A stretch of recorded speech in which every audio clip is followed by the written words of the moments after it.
Hello, coaches. Welcome back to another episode of Coach Better Spotlight. My name is Kim Capino, and I'm here to help you coach better.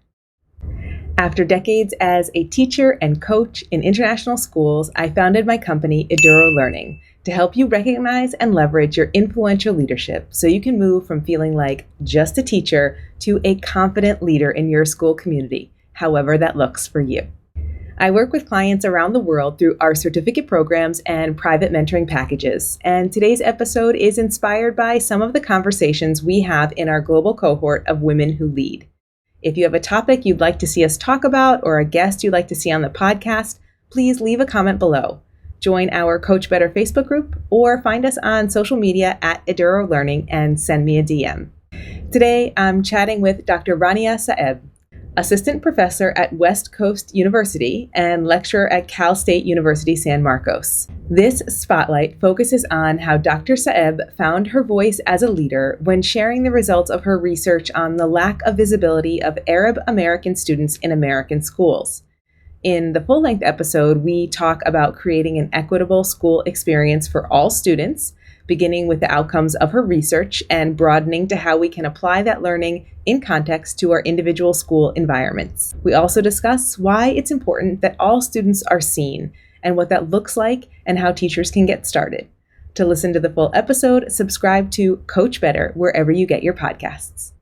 Are you ready to take the leap into leadership, but you're not sure how to get started? Do you need the confidence to take the next step in your career? Do you want to be inspired by over 70 successful female leaders from around the world? Join us for our next global cohort of Women Who Lead. Women Who Lead will empower you to recognize and articulate your leadership potential so you can overcome the many challenges faced by women seeking leadership positions in the field of education. You'll learn with aspiring and growing leaders inside our annual Connected, Collaborative, and Community-Driven Global Cohort. Now is your chance to level up your leadership and reach for your dream job. Our global cohorts open only once a year. Get all the details for our next cohort at edurolearning.com/women.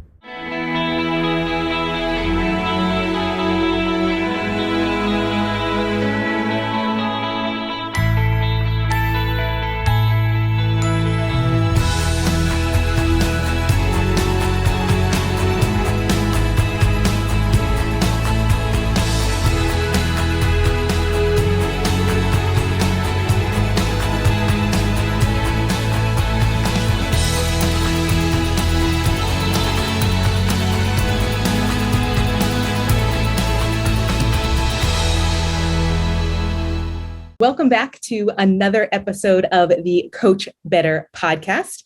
I am very excited to be here with Dr. Rania Saeb. She is an assistant professor at West Coast University and a lecturer at Cal State University.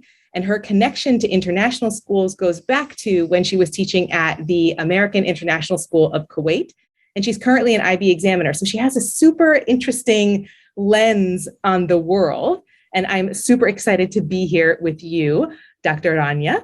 Can you tell us a little bit about your background so we have some ideas where you're coming from and a little bit more about you? Yes, thank you, Kim. I'm so excited to be here. Thank you for that generous introduction and for wanting to chat with me today. So yes, my name is Dr. Rania Saeb. I always like to start with a very important identity of mine, which is that I am a Palestinian American Muslim woman, mother, wife, educator. And so my identities really allow me to focus in on what's important for me in terms of the direction of my career and where it has been and where it is going. So I actually started out as a journalist. I got my bachelor's degree in journalism, which I absolutely hated. And so I went back to school to become a teacher. So I taught at the American International School for about 10 years. I absolutely loved being an international educator.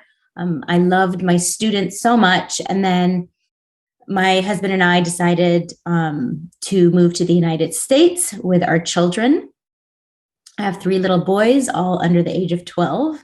So it's quite crazy in my household. But a few years ago, after having taught in higher education for about 5 years, I decided to go back and fulfill one of my dreams, which was to get my doctorate in education. And it was in educational leadership.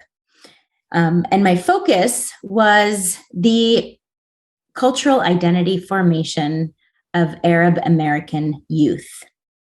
And the reason for that is because I grew up as an Arab American in the United States. So I lived here for quite some time when I was younger. And I found that as a student in public American schools, I was very much invisible. And more so, I was very much ashamed of my cultural identity.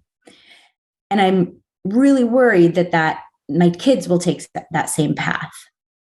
And so I decided to focus my research on looking for the ways in which we can help Arab American kids create a positive attachment to their cultural Arab identity. So that's my research in a nutshell.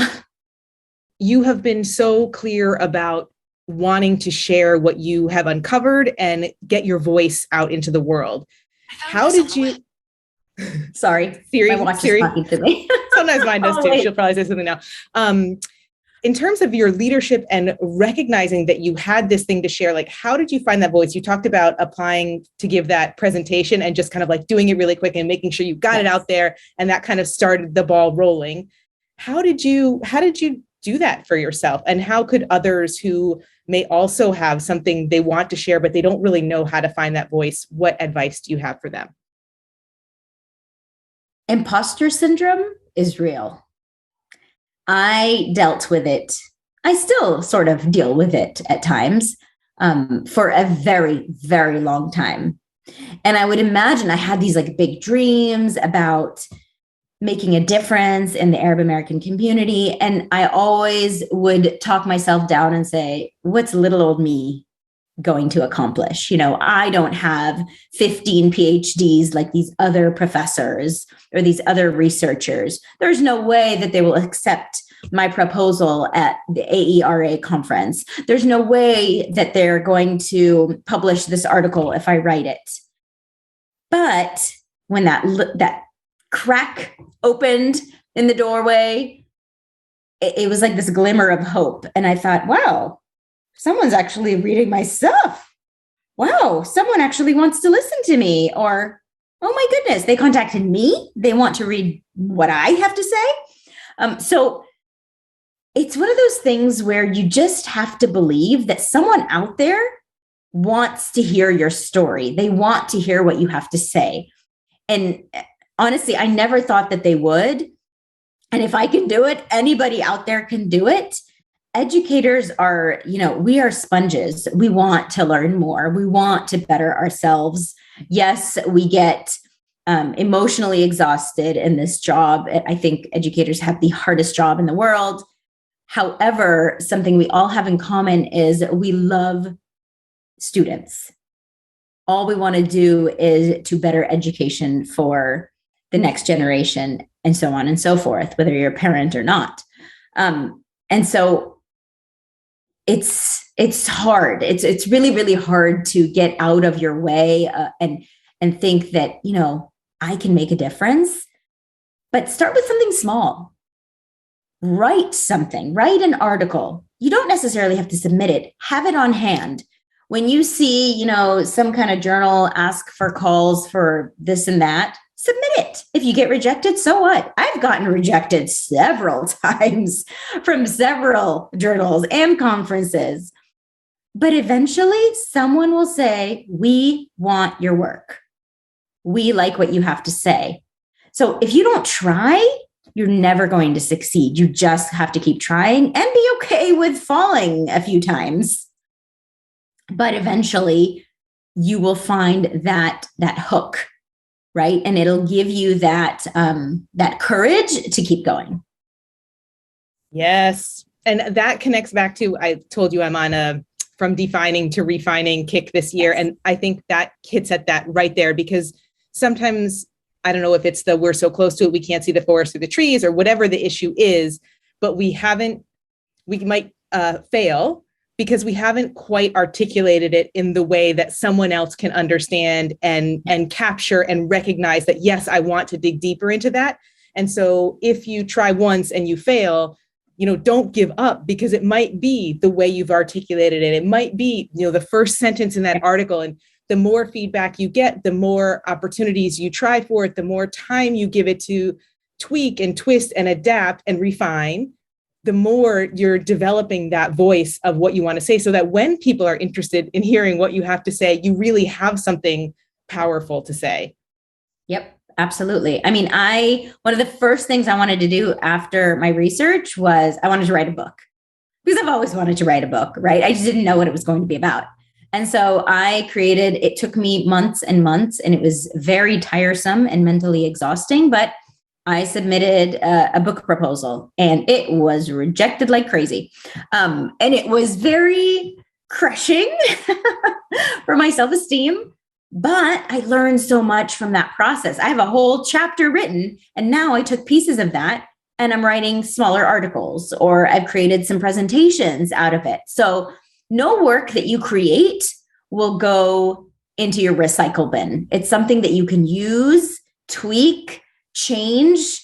If you don't get to write a book, that's fine. Write an article. If you don't write an article, present at your own school. When you present at your own school, take that material, maybe you can present to other schools, so there's always some kind of avenue that you can explore. Just don't stop exploring. Oh man. Yes. I'm going to have that on repeat in my brain. That's fabulous. Thanks for watching today's episode. Are you inspired by Dr. Saeb's advice? Do you have a story or a perspective that you'd like to share, but you need to overcome those feelings of imposter syndrome? Is it time to recognize and leverage your leadership potential? If now is the time, join us for the next cohort of Women Who Lead. Our third annual global cohort opens for registration soon, and our graduates consistently say that Women Who Lead help them see themselves as leaders, even when they didn't feel that way before they started. Hearing the stories and experiences of over 70 successful women leaders in schools around the world allows you to see exactly what it's like pursuing a leadership pathway. You'll recognize the qualities you already have that will make you a successful leader and exactly where you need to grow. Plus, you'll build your personal learning network of growing leaders in our connected, collaborative, and community-driven annual global cohort. Now is your chance to start to see yourself as a leader in whatever capacity feels right for you. Our global cohort opens only once a year. Get all the details for our next cohort at eduralearning.com/women. And of course, if you're curious right now and you have questions, reach out. You can leave a comment below, you can join our Coach Better Facebook group, or you can find us on social media at Eduro Learning and send me a DM. I would love to chat with you about your leadership potential and to see how we can support you. See you next time.